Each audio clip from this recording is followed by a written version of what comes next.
This guy was burying 2 people in his basement when I'm knocking on the door. Okay? Oh my God. I'm comedian Ryan Sickler, and this is my stepson Derek Crawford. While we were on quarantine, class might have been out, but school was still in session. All right, let's go. This is very serious business. You have lives, especially this one, in your literal hands and feet.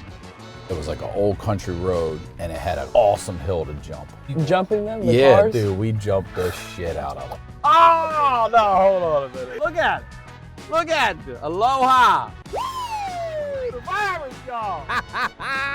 You're just heavy on the brakes. I mean, Jesus Christ. Stay in your lane. You're herky-jerky with turns. This is Learner's Permit.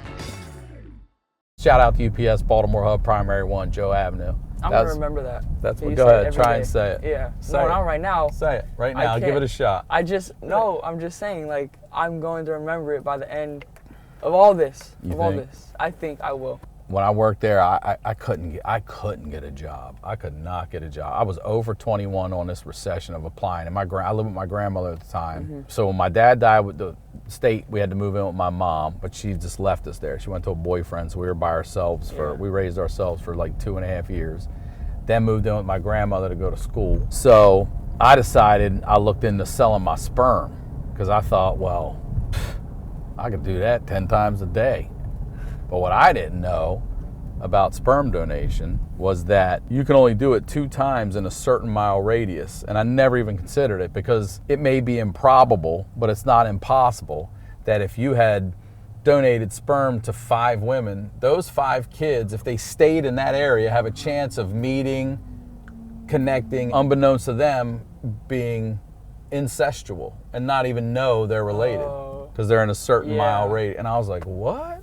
So that job was out. Plus my grandmother was like, you can't do that, they're still your children. So then I went for UPS. Like right after she had died, I went downtown Baltimore City to the unemployment office. And I got this job as a driver's helper during the holiday season where I literally was picked up on my front porch. And one day we're out doing this run. The rule was, at least for there, out of sight, out of weather. Ooh. Excuse me. Yeah, out of sight, out of weather. So I go up to this house and I knock on the front door and I hear people in there. Mm-hmm. Go down to Lincoln and make a left. Yes, ma'am. Shut up, Patty Mahomes. And then so I go, all right, I'm gonna walk around.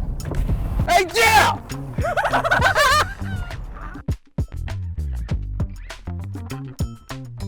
So I knock on the back door. I go around the back where I'm gonna leave it on their deck or under their deck or whatever.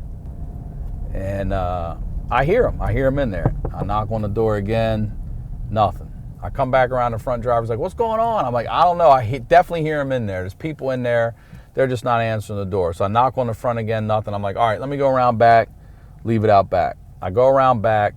I bang on the door one more time just for the hell of it. I slide the package. We get in a truck. This is probably noon, I want to say, sometime earlier in the day.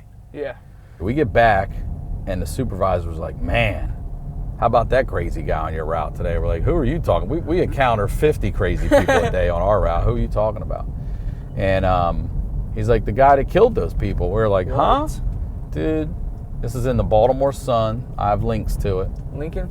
Yeah. This guy was burying 2 people in his basement, or had already buried them, but he had 2 dead people in there when I'm knocking on the door, okay? Oh my God. This dude, this idiot, owed a couple drug dealers, I mean, not much money. And he was the type of white trash that had cars on his yard that he could have sold each car for $500 and made up that stupid debt. It was nothing. But he went out to where I grew up in Carroll County. He went out to Patapsco State Park to meet these 2 guys he owed money to. And he killed both of them, took them back to his place, and decided he was going to bury them in the basement. And he started digging up the basement to bury them, but he hit water pipes. Now the pipes are busted, and he can't. The bodies are just in there. He can't bury them. Yeah. And what he didn't know is that one of the dudes that he killed just had a baby, I think, with his girlfriend. Oh my and gosh. She called the police and said, hey, my boyfriend left with the baby. He's been gone for hours. This is the car they were in. This is where they were going. This is who they went to find. And they get there, the baby, thank God's fine. And they go right to that dude's house.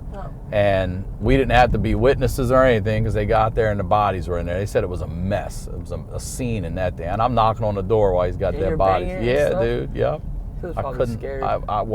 Who, that guy? Yeah. Or he didn't hear me. He sounded like he just kept that. working. Speaking of UPS, right there. Shout out to UPS, Baltimore Hub, Primary 1 Joe Avenue.